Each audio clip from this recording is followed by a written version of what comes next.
झारखंड में विधानसभा चुनाव को लेकर सरगर्मियां तेज है। एक तरफ चुनाव को जीतने के लिए सभी दल हर संभव कोशिश में जुटे हैं, तो वहीं दूसरी तरफ नेताओं का सियासी पलटी का दौर भी जारी है, जिसकी वजह से अब झारखंड में राजनीतिक तनाव भी बढ़ गया है। इसी बीच बीजेपी जेएमएम को घेरने की हर संभव कोशिशें कर रही है, तो वहीं जेएमएम भी लगातार बीजेपी को दरकिनार करने की कोशिश में है। झारखंड चुनाव के बीच बीजेपी ने नया दांव चला, जिससे किसी भी तरह जेएमएम को इन चुनावों में मात दी जा सके। झारखंड चुनाव में बीजेपी ने अपना घोषणा पत्र जारी किया। बीजेपी ने दावा किया कि संकल्प पत्र में उसने हर वर्ग का ध्यान रखा है।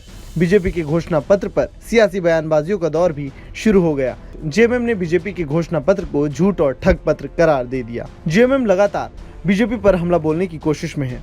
जेएमएम का कहना है कि बीजेपी के पास मुसलमानों के अलावा कोई दूसरा मुद्दा नहीं।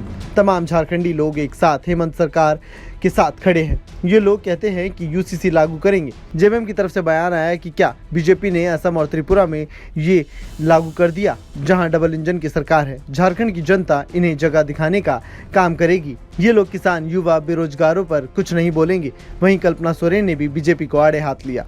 कल्पना सोरेन ने तमाम मुद्दों का जिक्र करते हुए बीजेपी को करारा हमला बोला। कल्पना सोरेन ने तमाम मुद्दों का जिक्र करते हुए कहा कि क्या बीजेपी जो भी वादे करती है सभी पूरे कर देती है, या दूसरे राज्यों में सब वादे अब तक पूरे हो चुके हैं। मैं तो ये बोल रही हूँ, पहले वो अपने राज्य में जो ये बड़ी बड़ी बातें कहते हैं, जिनको बड़ी बड़ी जिम्मेदारियां दूसरे राज्यों में है, वो अपनी जिम्मेदारी निभा ले। अभी चुनावी मौसम में आए हैं, आकर के चले जाएंगे। राज्य हेमंत सोरेन जी ही संभालेंगे। जब उनके पिता गुरुजी ने अपनी जान की परवाह नहीं की, अपना बचपन, अपना जवानी उन्होंने पूरा झारखंड बनाने में लगा दिया। मुझे लगता है कि हेमंत सोरेन जी झारखंड माटी का बेटा है, जो सिर्फ 5 साल में ये दिखा दिया। 5 साल में भी 2 साल कोविड में गया, 5 साल में आपके 5 महीने उन्होंने जेल में काटे। आज 2.5 साल की सरकार में ये काम हुआ है। झारखंड की आवाम से आप जाकर के पूछ लीजिए कि वो किनका साथ देना चाहते हैं। मैं आप सभी को बहुत धन्यवाद करना। आप छोड़ दीजिए, इनको कॉपी पेस्ट करना आता है। दिमाग नहीं है, सोच नहीं है, लेकिन हेमंत सोरेन जी लेकर आए हैं, उसमें बस राशियों पे आगे पीछे कर रहे हैं। हम दे रहे हैं 1000 रुपए 3 महीने के जा चुकी है। अभी चौथी छठ पूजा में जाएगी और दिसंबर से 2500 महीना है। इनको लग रहा है कि ये करेंगे, हम कर चुके हैं। बहुत बहुत धन्यवाद देना चाहती हूँ। कल्पना सोरेन ने बीजेपी को सीधे निशाने पर लेते हुए कहा कि बीजेपी झारखंड के लिए कुछ नहीं करेगी, तो वहीं बीजेपी भी लगातार झारखंड की जनता को हेमंत सोरेन सरकार की खामियां बताने में जुट गई है। ऐसे में हेमंत बिस्वा शर्मा लगातार हेमंत सोरेन पर हमला बोल रहे हैं। हेमंत बिस्वा शर्मा ने एनआरसी का जिक्र करते हुए कहा कि घुसपैठियों को बाहर करने के लिए यहाँ सर्वे कराना जरूरी होगा। साथ ही यूसीसी को लाने का भी जोर दिया। हमारे पहला बार हमें घुसपैठियों को शिनाख्त करने के लिए एनआरसी और एनआरसी जैसे सर्वे हमें करवाना ही पड़ेगा। क्या गृह मंत्री अमित शाह जी ने बोला यूसीसी जरूर आएगा, लेकिन हमारे आदिवासी समाज यूसीसी का दायरा में नहीं आएगा। आदिवासी समाज अपना रीति नीति परंपरा का साथ रहेगा। बाकी समुदाय के लिए यूसीसी जरूरी है।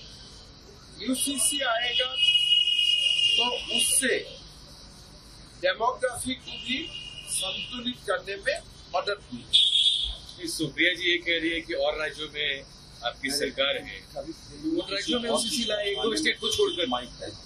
यूसीसी पूरा देश में ही आने वाला है और मेरा विश्वास है कि प्रधानमंत्री जी यूसीसी पूरा देश में लाएगा, लेकिन आदिवासी समाज को हम यूसीसी से बाहर रखेंगे। हेमंत सोरेन को यहाँ सीएटी एसपीटी एक्ट चलेगा, पैसा कानून। हेमंत सोरेन जी जो भी बोलते हैं, जैसे वो पैसा कानून चलेगा बोल रहे हैं, पैसा कानून का विधि स्टार्ट क्यों नहीं किया? आज तक उन्होंने विधि नहीं बनाया। आज एसपीटी और सीएनटी कानून होते हुए आज कैसे अपना घुसपैठियों का जमीन हो गया?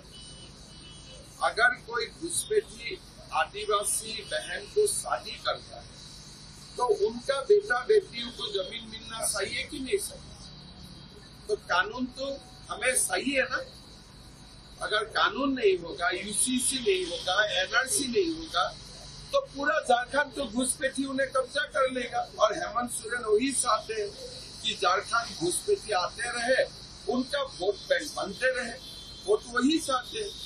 घुसपैठियों को लेकर उन्होंने कहा है कि बांग्लादेश के पूर्व प्रधानमंत्री शेख हसीना को आपने यहाँ शरण दे रखा है और घुसपैठियों की बात कर रहे हैं। घुसपैठियों का बाहर निकालने का बात नहीं करता है, जाके वो शेख हसीना तक पहुंच गया।